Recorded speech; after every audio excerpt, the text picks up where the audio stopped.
اب نہ میں کھانا کھاؤں گی، نہ پانی پیوں گی، نہ نہاؤں گی، میں مر جاؤں گی۔ اب ان کی برادری کے لوگ، سماج کے لوگ، سوسائٹی کے لوگ، ان کے محلے کے لوگ آ کے حضرت سعد سے کہنے لگے کہ ارے ان کی بات، ماں کی بات مان لیجئے، واپس آ جائیے، یہ ماں کو آپ ستا رہے ہیں۔ لوگ آ کے طنز کرتے تھے، کیسا بیٹا ہے تو، تیری ماں بھوکی پیاسی بیٹھی ہوئی ہے، تجھ پر کچھ اثر نہیں۔ تیزاب جیسی بولیاں، ماں ادھر بول رہی ہے، لوگ ادھر بول رہے ہیں۔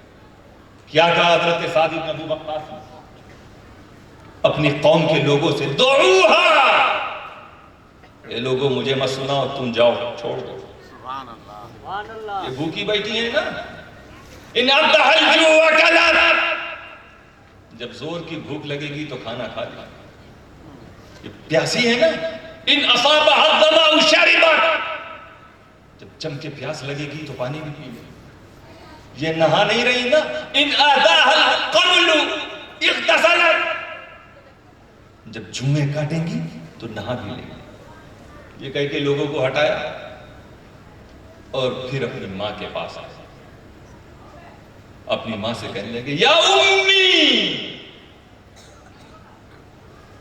تیرے پاس ایک جان ہے نا، اس کی تو دھمکی دیتی ہے کہ میں مر جاؤں گی، ایک جان کی دھمکی کہ میں مر جاؤں گی۔ سن، لو ان لک میت النفس والنفس ثم فاضت عنك نفسا نفسا على نترك دین محمد ما ترکت، اے ماں تیرے پاس ایک جان ہے، تو اس کی دھمکی دیتی ہے، سن لے، تیرے پاس ایک نہیں، اگر 101 جان ہو اور ایک ایک کر کے ہر جان میرے سامنے نکلتے جائے، پھر بھی جس رنگ میں محمد عربی نے مجھے رنگا میں اس رنگ کو نہیں چھوڑوں گا۔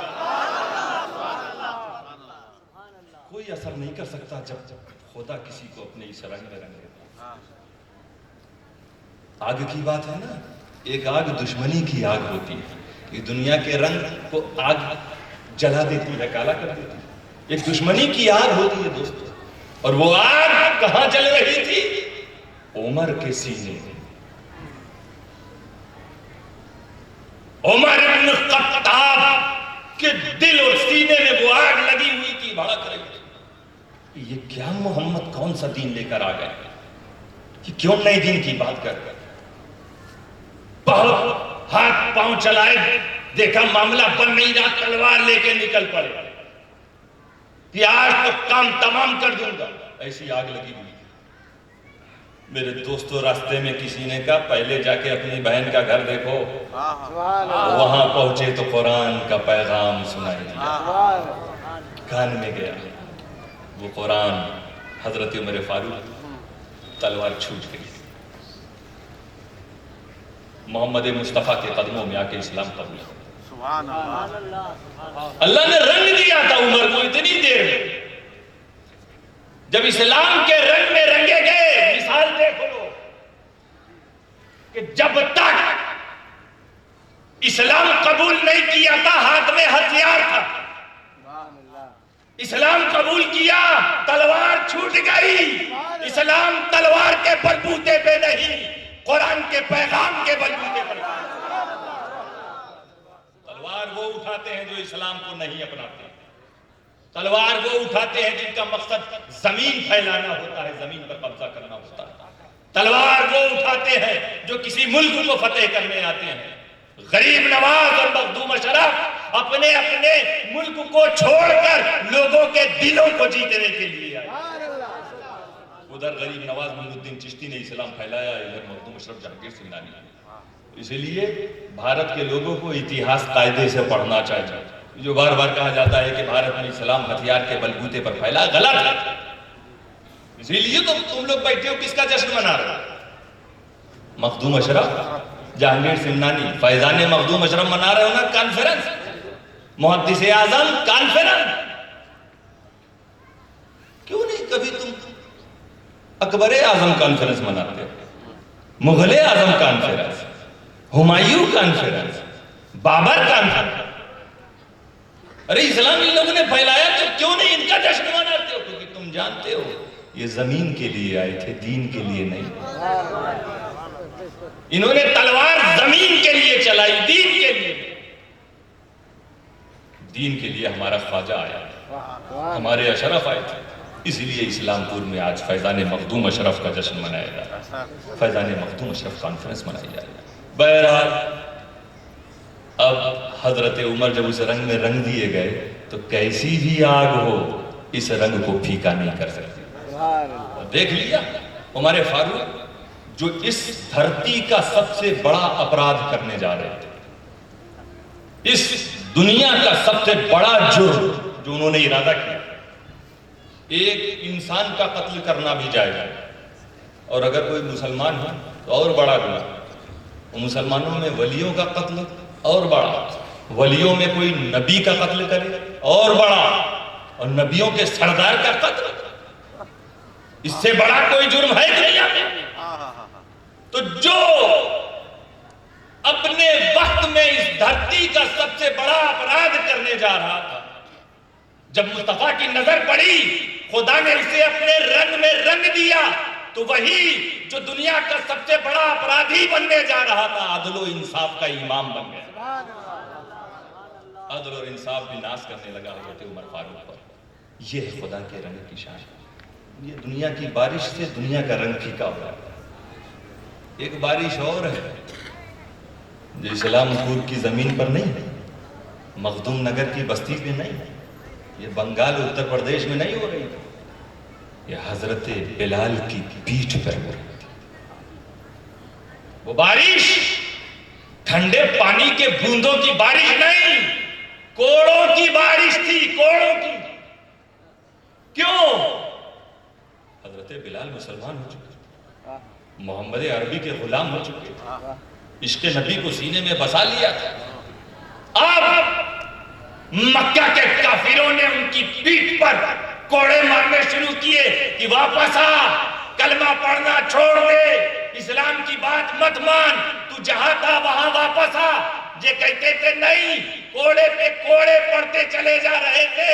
مکہ کی یہ دھرتی اور آسمان گواہ ہے، اس وقت یہ چاند ستارے، یہ سورج جو بھی موجود تھا، دیکھ رہے تھے کہ کفار کے کوڑے جتنی طاقت سے بلال کی پیٹھ پہ پڑتے تھے، اتنے ہی طاقت سے بلال کے منہ سے محمد الرسول اللہ نکلا گیا۔ اللہ نے ایسے رنگ میں رنگ دیا کہ اب کوڑوں کی بارش بھی اس رنگ کو مٹا نہیں سکتی۔ سبحان اللہ، یہ اللہ کے رنگ میں رنگے ہوئے لوگ ہیں۔ دوستو، رنگ کی جو بات ہے، ایک چیز آپ جانتے ہیں، سننے کے موڈ میں تو ہیں نہیں، نیند تو نہیں آ رہی؟ ہاتھ اٹھا کے بتائیے جتنے لوگ سو رہے ہیں۔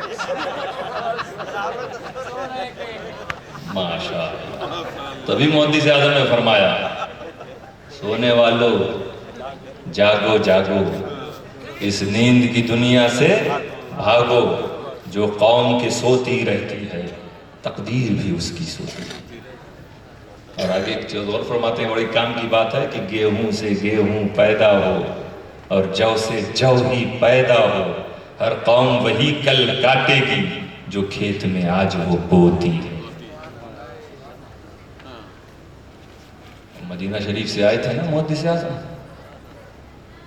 حضور صلی اللہ علیہ وسلم کے روضے سے سرکار سے دور ہوئے نا، تب یہ کلام لکھا تھا اور مطلع میں کہا تھا، اے ہجر نبی اب تو میری ہر شب یہ حالت ہوتی ہے۔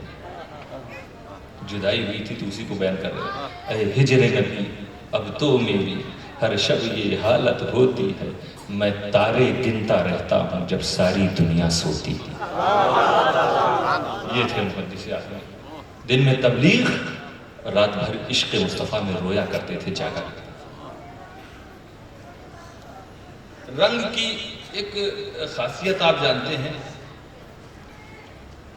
کہ اس کو دیکھ کر کبھی کبھی کوئی چیز یاد آ جاتی ہے۔ جیسے اگر آپ کے محلے میں کسی کے پاس ایک رومال بہت اچھے کلر کا، بہت بڑھیا رنگ، کہ ویسا رنگ پورے اسلام پور نہیں، پورے بنگال اور بھارت میں بھی نہیں ملے گا۔ جس کمپنی نے وہ رومال اس رنگ کا بنایا تھا، ایک ہی آیا بھارت میں، اس کے بعد دوسرا آیا ہی نہیں۔ تو جب آیا تو جس نے خرید لیا، اب وہ صاحب اتنا پیارا کلر کہ جب پہن کے جاتے تھے تو ہر آدمی اسی کو دیکھے، کہاں سے لیا؟ بتاتے تھے جہاں سے لیا تھا وہاں تمہیں ملے گا نہیں، ایک ہی پیس تھا، میں پہن کے چل رہا ہوں. بڑا انہیں اچھا لگتا تھا کہ سینکڑوں قسم کے رومال ہیں لیکن سب میرے رومال کو نہیں. جس مجلس میں جائیں کچھ پہنے یا نہ پہنے رومال وہ ضرور پہنتے تھے. اور ایک دن کسی نے جھٹک لیا، بھیڑ بھاڑ میں کھینچ لیا. اب بعد میں ان کو ہوش آیا رومال، عام رومال ہوتا تو اتنا افسوس نہ کرتے، مگر وہ تو بہت نادر تھا. 1 پیس. بیچارے آنکھوں سے آنسو بھی آ رہا، لوگوں سے بیان بھی کر رہے ہیں، اعلان بھی کروا رہے ہیں، مگر اب ملنے والا کہاں.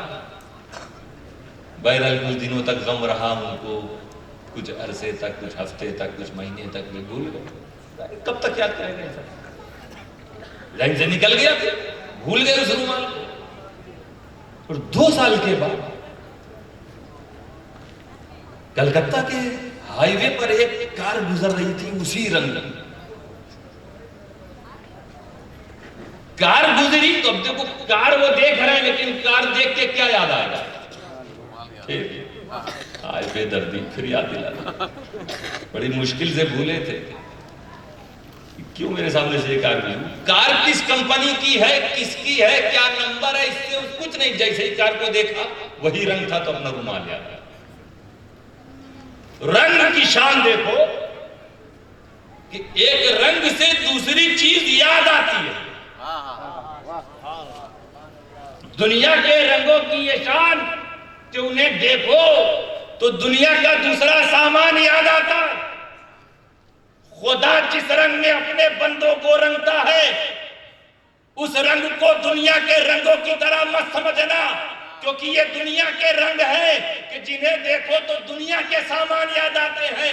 خدا جسے اپنے رنگ میں رنگتا ہے اسے دیکھو تو دنیا کا سامان نہیں بلکہ اذا رؤوا ذکر اللہ، اسے دیکھو تو خدا یاد آتا ہے. اللہ کے رنگ میں رنگے ہوئے لوگوں کو دیکھو تو تمہیں خدا یاد آتا ہے. حدیث پاک ہے اذا رؤوا ذکر اللہ، جب انہیں دیکھو خدا کی یاد آتا ہے. یاد آنے کا بھی مطلب آپ سمجھتے ہو گے. یاد آپ کو تبھی کوئی چیز آئے گی نا جب پہلے دیکھا ہو. مثال کے طور پہ بھی ہم مولانا ہمایوں صاحب سے کہیں یاد کیجئے کہ وہ کولکاتہ کے اسٹیشن پہ جب ہم لوگ وہاں چائے پی رہے تھے تو کہیں گے حضرت میں تھا ہی نہیں تو میں کیسے یاد کروں؟ میں تو 2 سال سے یہاں 1 سال سے یہاں آیا ہوں، میں کہاں آپ کو چھوڑنے کے لیے گیا. تو یاد پہلے اس چائے کو دیکھا ہوتا، اس دکان کو دیکھا ہوتا تب تو یاد آتا. پہلے کبھی دیکھا ہی نہیں، کیسے یاد آئے؟ تم کہتے ہو، عوام کہتی ہے، خواص کہتے ہیں، عام لوگ بھی کہتے ہیں، خاص لوگوں کو تو چھوڑو. ارے فلاں بزرگ کے پاس گئے تو خدا یاد آ گیا، رونگٹے کھڑے، اللہ کی یاد آ گئی. فلاں کا چہرہ دیکھا خدا کی یاد آ گئی. پبلک کہتے ہیں. اور میں پوچھوں تم سے کہ کبھی خدا کو دیکھا کیا تم نے پہلے؟ جو لوگ کہتے ہیں کہ کسی کو دیکھنے سے خدا یاد آیا ہے تو ان سے پوچھو کہ کیا تم نے پہلے کبھی خدا کو دیکھا تھا؟ کون ہے جو کہے کہ میں نے خدا کو دیکھا؟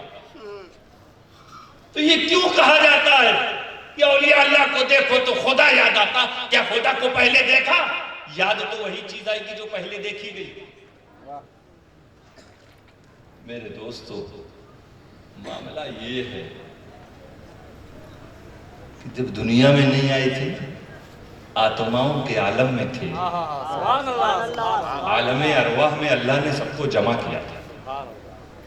ایک عالم یہ، ایک عالم اس سے پہلے کا جو یاد نہیں، اور اس میں رب تعالیٰ نے فرمایا تھا الست بربکم، سب سے، ہم سے، آپ سے، سب سے اللہ نے فرمایا کیا میں تمہارا رب نہیں ہوں؟ میں تمہارا خدا نہیں ہوں؟ میں تمہارا معبود نہیں ہوں؟ جانتے ہو کیا کہہ کے آئے سب سے؟ بلا، ہاں مولا تو میرا رب ہے، تو ہمارا مولا، تو ہمارا معبود، تو ہمارا خالق. یہ کہہ کر آئے ہو. اب دنیا میں آئے رسول اکرم صلی اللہ علیہ وسلم فرماتے ہیں کل ولد یولد علی فطرت الاسلام، کہ ہر بچہ اسلامی نیچر لے کر پیدا ہوتا ہے. کسی کے گھر میں بھی ہو، یہ تھوڑا سا عقل ہوتی ہے، ماں باپ کی جیسی صحبت ہوتی ہے ویسا بکنا شروع کر دے. ہر بچہ اسلامی فطرت لے کر پیدا ہوتا، ہر بچہ اسلامی نیچر کے ساتھ پیدا ہوتا. کہیں کا بھی بچہ اسلامی مزاج لے کر آتا، مسلمانوں کا مزاج لے کر آتا، مسلمانوں کی فطرت لے کر پیدا ہوتا. یہ الگ بات ہے ماں باپ کچھ اور سکھا دیتا. تو فطرت اسلامی سب کے پاس، فطرت اسلامی تمہارے پاس بھی. اور اسلامی نیچر، اسلامی مزاج کیا ہے؟ تمہاری فطرت اسلامی کو آج تک یاد ہے جو خدا سے یہ کہا تھا کہ تو ہمارا معبود ہے، تو ہمارا رب. یہ جو تم لوگوں نے کہا، ہم سب نے کہا تو ہمارا معبود ہے، اس کا مطلب کیا؟ اے مولا ہم دنیا میں جائیں گے تو تیری عبادت کریں، تیرا ذکر کریں، تیری بندگی کریں، تیرے لیے سجدہ کریں، تیرا کلام پڑھیں، مولا تیرا چرچا کریں گے، تجھے یاد کریں گے. یہ کہہ کر آئے اور آنے کے بعد بھول گئے. کھیتوں میں لگے ہو، دکانوں میں لگے ہو، پریواروں میں لگے ہو، گھومنے پھرنے میں لگے ہو، بازاروں میں لگے ہو، ہوٹلوں میں لگے ہو، جو وعدہ کیا تھا بھول گئے. اب جہاں جاتے ہو، ہوٹل میں جاتے ہو فطرت اسلامی لے کر جاتے ہو، باغوں میں جا رہے ہو فطرت اسلامی لے کر جا رہے ہو. تمہاری فطرت اسلامی کو یاد ہے، لیکن جب تم کسی سجدہ کرنے والے کے پاس پہنچتے ہو، جب تم کسی عابد کے پاس پہنچتے ہو، جب تم کسی زاہد کے پاس پہنچتے ہو، جب تم کسی ولی کے پاس پہنچتے ہو، جب تم کسی اللہ والے بندے کے پاس پہنچتے ہو، تو اس وقت تمہیں تمہاری فطرت کو وہ بندگی کا وعدہ یاد آ جاتا جو خدا سے کیا تھا. کسی ساجد کے پاس پہنچے، سجدے کا وعدہ یاد آ گیا. نمازی کے پاس پہنچے، نماز کا وعدہ یاد آ گیا. زاہد کے پاس پہنچے، زہد کا وعدہ یاد آ گیا. خدا کے بندے کے پاس پہنچے، بندگی کا وعدہ یاد آ گیا. اصل میں تمہیں خدا کی عبادت یاد آتی ہے، اس کو تم کہتے ہو کہ خدا یاد آ گیا. معاملہ یہ ہوتا ہے اللہ والوں کے پاس جا کر ہم ان کے کردار کو دیکھ کر، ان کی بندگی کو دیکھ کر ہماری فطرت کو بندگی کا وعدہ لاتا ہے. ہمارے رونگٹے کھڑے ہونے لگتے ہیں، ہمیں احساس ہونے لگتا ہے کہ یہ خدا کی بندگی کرنے والے ہیں، ہمیں بھی بندگی کرنی چاہیے. اس لیے کہا جاتا ہے کہ یاد آ گیا، خدا یاد آ گیا. صبغۃ اللہ. میرے دوستو، اللہ بتا رہا ہے کہ ہم نے انہیں اپنے رنگ میں رنگا ہے. اب دیکھیے کچھ دیر اور ہم بات ختم کر دی جائے، بات جاری رکھیے جائے. اب یہ بیک گراؤنڈ دیکھ لو، کیا بہت تیزی سے بتاتے ہوئے چلے، باتیں تو بہت ہیں. اس آیت کریمہ کا بیک گراؤنڈ کیا ہے؟ نازل کب ہوئی، کیوں ہوئی؟ اصل میں عیسائی لوگ جو کرسچن لوگ تھے اس وقت، مسیحی لوگ، وہ جب ان کا بچہ 7 سال کا ہو جاتا تھا تو وہ پیلے رنگ کے حوض کے پانی میں اپنے بچے کو ڈبکی لگاتے تھے. یلو رنگ کا مٹکا رہتا تھا، اس میں ڈبوتے تھے اور اسے نکالتے تھے. جب پیلا پیلا ہو جائے تو کہتے اب یہ پکا مذہبی ہو گیا، اب یہ پکا مومن ہو گیا، اب یہ پکا دین والا ہو گیا، اب یہ سچا عیسائی ہو گیا، اب یہ صحیح معنوں میں دیندار ہو گیا. اللہ تعالیٰ تردید فرما رہا ہے، رد کر رہا ہے. ارے یہ کس رنگ کی بات کر رہے ہو؟ کچھ دن تک اس کا اثر رہتا، پیلا پیلا، پھر سب غائب. اے مسلمانوں، اے رسول کے صحابہ، تم ان لوگوں سے کہہ دو کہ دیکھو خدا نے ہمیں اپنے دین کے رنگ میں ایسا رنگا ہے کہ ہمارا ظاہر و باطن ہمیشہ کے لیے رنگ گیا.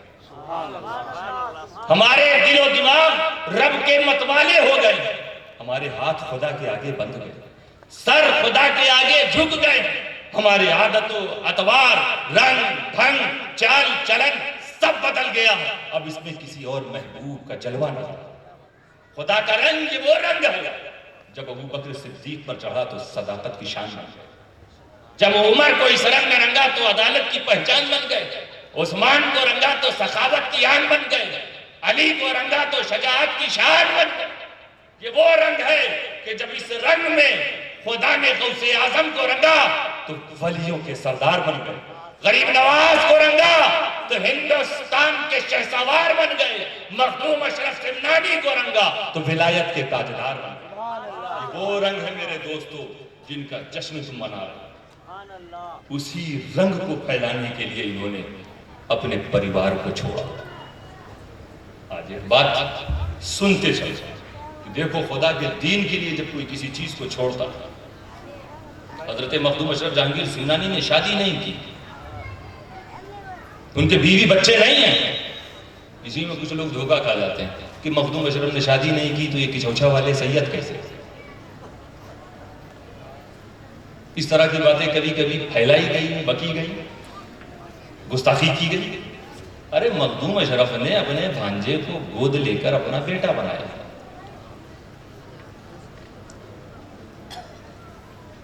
اور جانتے ہو وہ بھانجے کس کی اولاد تھے؟ غوث الاعظم کی اولاد تھے۔ ہمیں تم سمجھتے ہو کہ غوث العالم کے یہ اولاد ہے؟ نہیں، یہ غوث الاعظم کی اولاد ہے۔ وہ مخدوم اشرف نے اپنا بیٹا بنا لیا تو دو غوث کی اولاد ہو گئے۔ اسی لیے کہا جاتا اشرفی ناز کر تو اشرف پر کون پاتا ہے خاندان ایسا۔ لیکن حضرت مخدوم اشرف نے شادی نہیں کی اور اپنے وقت میں ولیوں کے سردار۔ اب سوال یہ ہے کہ ولیوں کا سردار وہ سنت ادا نہیں کرتا؟ شادی سنت۔ یہ مخدوم اشرف اب ولی ہیں، متقی ہیں، عالم ہیں، محدث ہیں، مفسر ہیں، قرآن کو پڑھنے سمجھنے سمجھانے والے ہیں، لوگوں کو سنت سکھانے والے ہیں، اور خود سنت پر عمل نہیں۔ سوال مخدوم اشرف جہانگیر سمنانی سے بھی کیا گیا، اور ایک اور بزرگ بغداد میں تھے بشر حافی، انہوں نے بھی شادی نہیں کی، ان سے بھی سوال کیا گیا تھا۔ دونوں کا جواب ہے کیا جواب دیا حضرت مخدوم اشرف حضرت بشر حافی نے؟ دیکھو خدا کی محبت یہ فرض ہے، اور نکاح سنت، ہم سنت سے انکار نہیں کرتے۔ خدا کی محبت فرض، نکاح سنت۔ حضرت مخدوم اشرف فرماتے ہیں ابھی میں فرض میں لگا ہوں، جس دن یہ پورا ہو جائے گا سنت بھی ادا کروں۔ کیسا ادا کیا؟ میرے دوستو بیوی بچے تو نہیں، اپنی ماں تھی، ماں کو بھی چھوڑ دیا، سلطنت کو چھوڑ دیا، پریوار کو، بھائی کو، دوستوں کو، سارے عیش و عشرت کو، آرام کو چھوڑ دیا، کچوچھا کے جنگل میں آئے، شاہی تخت و تاج کو چھوڑ کر کچوچھا کے کانٹوں میں۔ کیا کردار مخدوم اشرف، اور جانتے ہو پھر خدا کا فضل۔ یہی بتانا چاہتا ہوں کہ